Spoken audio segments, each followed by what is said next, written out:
Like that's realistically not going to happen again. But that's a round that you want to see more. It isn't just like the Munchkin show. Like ya bu arada player artık on that team had a moment to bring that through and Wtcn on the breach as well. şeyler yapması gerekmiyor mu arkadaşlar? Yani bir ilgi alaka yine unutuldu ama gerçekten can sıkmaya başladı ya.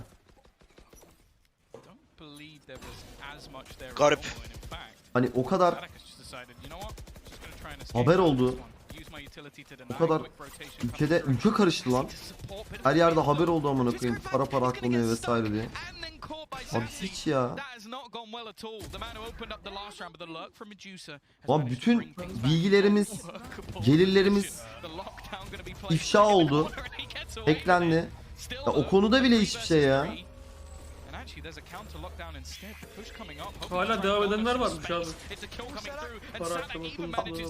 O da Nasıl ya? inanılmaz gerçekten. Bayağı hala devam ediyorlar. Hayır, devam edenler ayrı bir orospu çocuklu. O ayrı zaten de. Hala yayın açanlar var bir de yani. Ve yaptım ya. Yaptım yani böyle. Göğsünü gere söylüyorlar. Yaptım abi. Hatta chat'e falan küfür ediyor. Yaptım amına koyayım. Sizlere falan yapanlar var. And you would have expected, or at least wanted, those two players of Nefanati to play together, to play off of each other, especially now that the split so thin. So take like the fact that one player is able to just break apart two like that. Oh, Crazy Raccoon could have made something happen, but it was a crazy fight in mid. Yeah, I don't think there's too many rounds you're going to spot like that with multiple lockdowns looking to try and clear out B and then. Unutuluyor abi, unutuluyor. Bu da unutulur. İnsanlar gene eskisi gibi izlemeye devam ederler onları yani. A bit of a surprise coming through from Sadak. 5-1 though, and because they only had one player surviving the last round, the money's kind of trash. Ülkede neler unutuldu oğlum. Prim oldu ya adamlara. Gerçekten PR oldu ya. Böyle bir şey yok ya. Twitch'in işte artık şey yapması lazım. Bir cezai bir işlem uygulaması lazım yani. Ya itiraf edenler oldu ya yayınlarda. Yani kitle yapabileceği her şeyi yaptı yani kitle. Twitter'lar açıldı, bir şeyler oldu. Hashtag'lar TT oldu. Abi biz Twitch yapabildiğimiz tagledik her yerden mail attık. And FRZ is not letting anybody past on A. Like the pressure from Crazy Raccoon over towards that A site is just non-existent for the most part, unless it's all the players going together, you know. Bit of a gamble coming through. Rotation in towards this A site. Only one player spotted in that direction, and with long being. Abi geçen bu arada Twitch'te bir şeye rastladım yine. Artık insanlar bir de şey yapmaya başladı. Yayın açıyorlar. Eski yayın tekrarlarını sanki yayındaymış gibi koyuyorlar. Ya da dizi açıyorlar YouTube'dan. Full dönüyor. Onu da sırf şeyden yapıyorlar. Hani saatini doldursun. Parasını alsın diye. Yayın saatinde olur. Ya biz burada salağız galiba ya. Gerçekten salağız yani. İnsanlar bu değil mi abi? Bu aynı şey geliyor bana. Bir farkı yok gibi geliyor bana yani.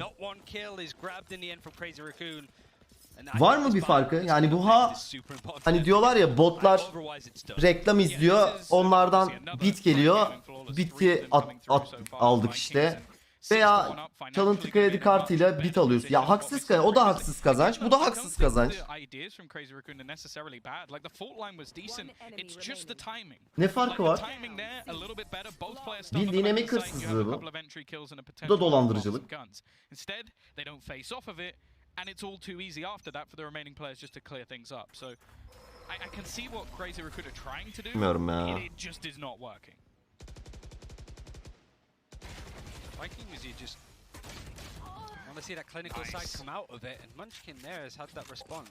Now it's just çok tilt olmaya başladım rest of the ya. round now for Crazy Raccoon. What decision do they make? What are they expecting? Are they going to still dedicate to the C hit, the C splits? Tekas is playing in on tunnel, but sort of realized that it might be a good move to get out of there. Ben geçen ay mesela 30 saat yayın yaptım abi. 30 saat sadece.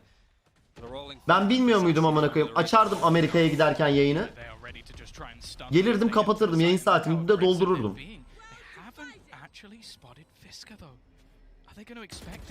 Ben mesela 30 saat yayın yaptığım için çok daha düşük para alacağım yani. A little bit worried for Sassy hiding in this corner. He's been stunned up and nobody's checked it. And the second this goes down, it could be the Ember Munchkin with a last second turn. A big round from him individually. 3 kills coming up. And OFRZ, well, the last clutch was unlikely. Let's see what he can do here. You just never really know with these two teams, to be fair. It's not expected. No, OFRZ just... Crazy Raccoon just not showing up anything. They know they're just keeping this money in order. It's good. It's not flawless because Medusa was caught out on that lurk from FRZ of all players as well. The wrap round is slowly coming in. Munchkin was the one to open the site and now he's the one at the back as well to try and wrap around, but it's not really going to have that impact. Fisker is there to clear it off the back of some nice util. And yet again, like Crazy Raccoon, like you said, the ideas are good. The execution is iffy in places. 2014 yılından beri seni takip ediyorum. Bu olayların buraya gelmesi tek sorumlu Twitch'tir. Twitch hiçbir zaman olumlu bir adım atmadı. Ne kanalları yasakladı, yasaklandı, karma ban yedi, ne bir şey. Maalesef abi. Maalesef yani dört gözle bekliyorum bir hamle yapmasını, bir aksiyon almasını Twitch'in hala. Wtcn still with an operator. I feel like this is going to be contested early. See, is he going to get anything off it? No. Good fault line. Grab well as well, so not going to get anything done, and this space goes for free almost to the side of Crazy Raccoon. Good amount of utility use from Addy as well. Just to grab, like you mentioned, 2 stars. Herifli müziğin hiç de alakası yok ya Felix'le. O konuda vuramam yani Twitch'e. Direkt o müzik şirketleriyle alakalı bir şey. Ama onların da zaman aşımı yapmaları lazım abi. Incross düşünüyoruz abi. Oh, not again. He manages to just get the timing so right, but it is the trades this time from Crazy Raccoon that work out. A long flank coming through, and GTN likely just going to want to try and bring this operator through into the next round. A much better execution, and it does lead back to what was said on the desk. These executions from Crazy Raccoon pretty decent. It's where they have to adapt on the fly where things go a little bit wrong. But this was almost a picture-perfect round from them. They can just face up against these Vikings players on the site, especially. Evet abi, Ramus'u neden banladılar ben Arkadaşlar Ramus'un banlanması da ya benim duyduklarıma göre öyle masum bir şey değil abi, nasıl banladılar falan değil. Bir iş varmış o onlar. Dururken niye perma ediyorsa. Doktor Disrespect ne yaptı abi? İşte o büyük bir mit. Doktor Disrespect'in bir de son yayını falan çok ilginçti. Kaç yıl oldu hala bir şey duyamadım ya.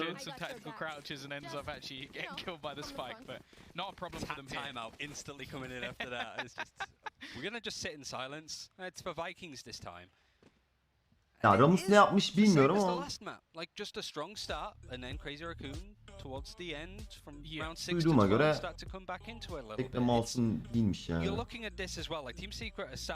In their hotel, in their sort of room, just watching this game. Tabii duyumum bu benim. It's likely that they might end up against one of these two teams. Like, I'd say they're likely to lose against Gambit. You never really know, but a team that wasn't a Masters Berlin, unfortunately, for reasons out of their control, going up against a team that ended up winning it. Yeah.